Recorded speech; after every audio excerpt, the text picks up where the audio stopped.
வணக்கம். மாலை முரசு செய்திகளை விரிவாக பார்ப்பதற்கு முன் தலைப்புச் செய்திகளை பார்க்கலாம். திமுக கூட்டணியில் காங்கிரஸ் கட்சிக்கு 28 சட்டமன்ற தொகுதிகள் மற்றும் ஒரு மாநிலங்களவை உறுப்பினர் இடம் ஒதுக்கீடு. முதலமைச்சர் மு.க.ஸ்டாலின் காங்கிரஸ் மேலிட பொறுப்பாளர் கிரிஷ் ஜோடங்கர் முன்னிலையில் ஒப்பந்தம் கையெழுத்து.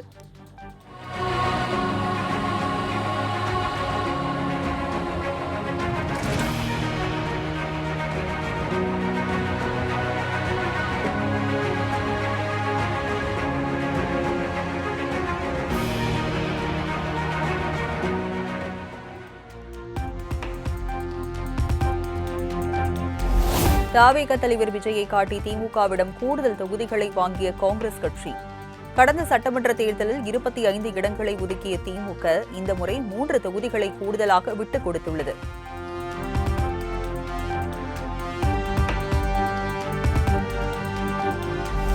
திமுகவுடனான தொகுதி பங்கீட்டில் மன நிறைவோடும் மகிழ்ச்சியோடும் இருக்கிறோம். சென்னை அண்ணா அறிவாலயத்தில் காங்கிரஸ் கமிட்டி தலைவர் செல்வ பிறந்தகை உற்சாக பேட்டி. மனநிறைவோடு இருக்கும், ரைட்? மனநிறைவோடு இருக்கும், ரைட்? அதெல்லாம் நாங்க டிசைட் பண்ணுவோம். ஓகே, மனநிறைவோடு இருக்கும், மகிழ்ச்சியா இருக்கும். நன்றி.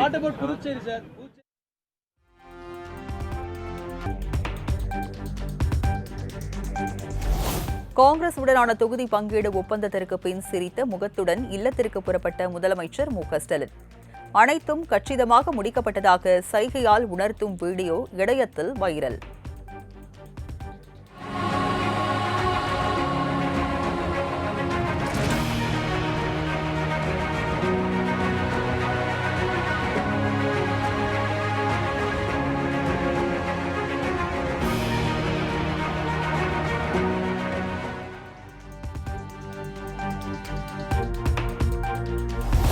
திமுக சார்பில் மாநிலங்களவை உறுப்பினர் பதவிக்கு திருச்சி சிவா, கான்ஸ்டன்டைன் ரவீந்திரன் ஆகியோர் போட்டியிடுவார்கள் என அறிவிப்பு. இருவரும் வியாழக்கிழமை வேட்புமனு தாக்கல் செய்கின்றனர்.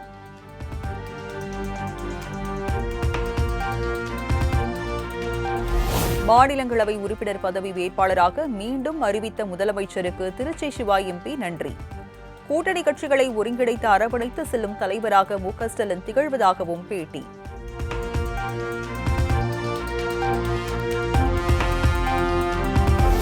அதிமுக சார்பில் மாநிலங்களவை உறுப்பினர் பதவிக்கு தம்பித்துரை மீண்டும் போட்டியிடுவதாக எடப்பாடி பழனிசாமி அறிவிப்பு. மாநிலங்களவை உறுப்பினர் பதவிக்கான வேட்புமனு தாக்கல் வியாழக்கிழமை நிறைவடைய உள்ள நிலையில் வேட்பாளர் அறிவிப்பு.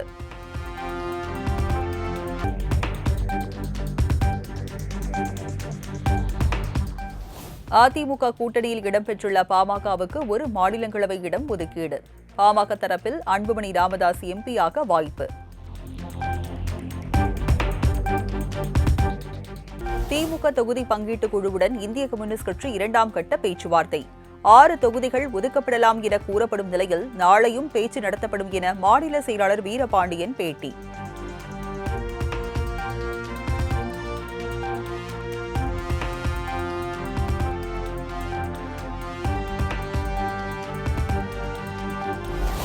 வெற்றி வாய்ப்புள்ள தொகுதிகளின் பட்டியலை திமுகவிடம் கொடுத்துள்ளோம். திமுகவுடனான தொகுதி பங்கீடு பேச்சுவார்த்தைக்கு பின் மக்கள் நீதி மய்யம் பொதுச் செயலாளர் அருணாச்சலம் பேட்டி.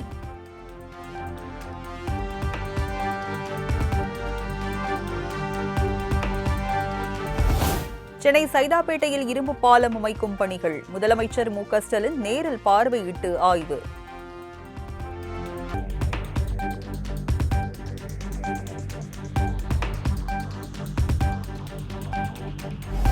உதகையில் 70 கோடியே 23 லட்சம் ரூபாய் செலவில் பிரம்மாண்டமாக அமைகிறது சுற்றுச்சூழல் பூங்கா. 12 கோடியே 33 லட்சம் மதிப்பில் முதற்கட்ட பணிகளை அடிக்கல் நாட்டி துவக்கி வைத்தார் முதலமைச்சர்.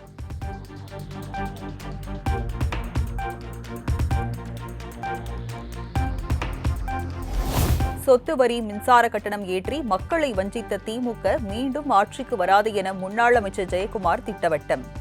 1 லட்சம் ரூபாய் பெண்களுக்கு மிச்சம் என முதலமைச்சர் புழுகு மூட்டையை அவிழ்த்து விடுவதாகவும் விமர்சனம்.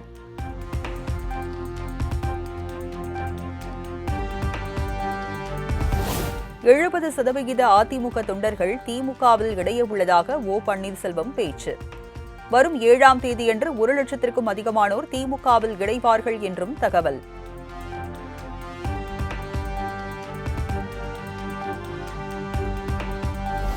திமுக ஆட்சியில் தமிழ்நாடே திவாலாக போகிறது என தவிக தலைவர் விஜய் குற்றச்சாட்டு. கடன் வாங்கி தமிழ்நாடு குப்புறப்படுத்திவிட்டது எனவும் சாடல்.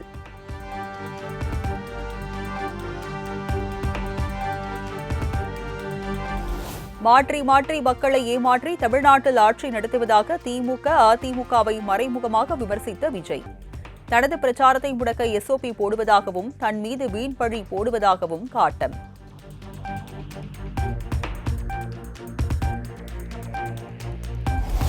ஆட்சிக்கு வந்தவுடன் நீட்டை ஒழிப்போம் என திமுக கூறியது பெரிய மோசடி என விஜய் குற்றச்சாட்டு. மோசடி ஆட்சியிலேயே முக்கியமான ஆட்சி திமுக ஆட்சி எனவும் ஆவேசம்.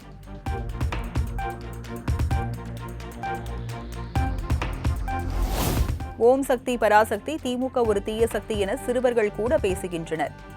கிரிக்கெட்டில் விசில் போடுவது சிஎஸ்கே, தேர்தலில் விசில் போடுவது டிவிகே என விஜய் பேச்சு.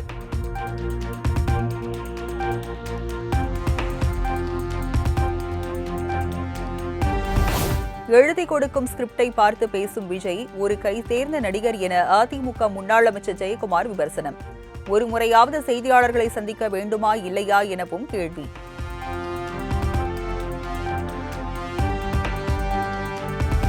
தஞ்சை தவிக மாநாட்டிற்கு வந்தவர்களின் வாகனங்கள் பல்வேறு இடங்களில் விபத்தில் சிக்கியதில் 5 பேர் படுகாயம். ஒரு இளைஞர் உயிருக்கு ஆபத்தான நிலையில் தனியார் மருத்துவமனையில் சிகிச்சை.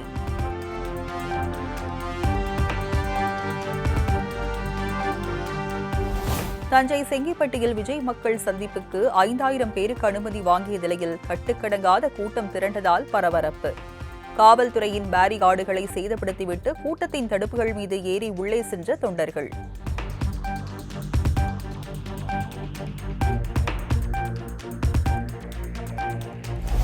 திருச்சி ரயில்வே கோட்ட மேலாளர் அலுவலக வாயிலில் ஹிந்தி பெயர் வைக்கப்பட்டிருந்து அழிப்பு. முதலமைச்சர் எதிர்க்கட்சித் தலைவர் கடும் கண்டனம் தெரிவித்த நிலையில் பணிந்தது ரயில்வே நிர்வாகம்.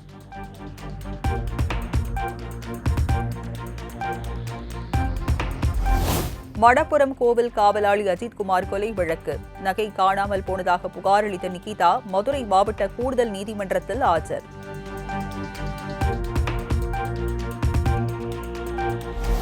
தமிழகம் முழுவதும் 9 அம்ச கோரிக்கைகளை வலியுறுத்தி வருவாய்த்துறை ஊழியர்கள் போராட்டம். போலீசாரின் தடையை மீறி மறியலில் ஈடுபட்ட ஆயிரக்கணக்கானோர் கைது.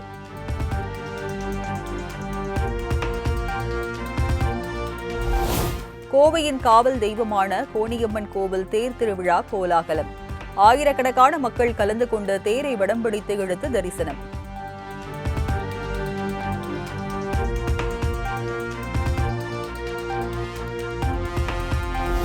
இமாச்சல பிரதேச மாநிலம் சிம்லாவில் ஹோலி பண்டிகை உற்சாக கொண்டாட்டம். ஒருவருக்கொருவர் வண்ணங்கள் பூசி உற்சாகம்.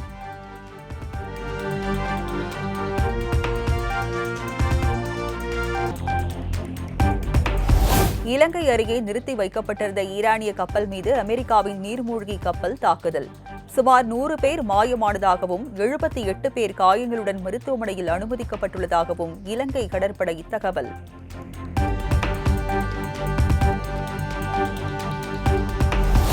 இரண்டாவது மனைவி ஜாய் கிறிசல்டா தொடர்ந்த வழக்கில் சமையல் கலைஞர் மாதம்பட்டி ரங்கராஜுக்கு மரபணு பரிசோதனை நடத்த அனுமதி. சென்னை ராஜீவ்காந்தி அரசு பொது மருத்துவமனையில் மரபணு சோதனை மேற்கொள்ள சென்னை உயர்நீதிமன்றம் உத்தரவு.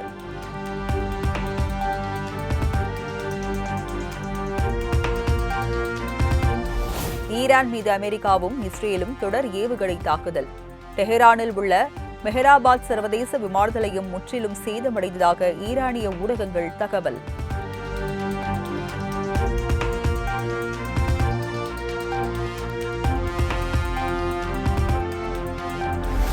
ஈரான் இஸ்ரேல் போர் காரணமாக சரிவுடன் முடிந்த இந்திய பங்குச் சந்தைகள். மும்பை பங்குச்சந்தை குறியீட்டு எண் சென்செக்ஸ் 1122 புள்ளிகளும், தேசிய பங்குச்சந்தை குறியீட்டு எண் நிப்டி 385 புள்ளிகளும் சரிவு.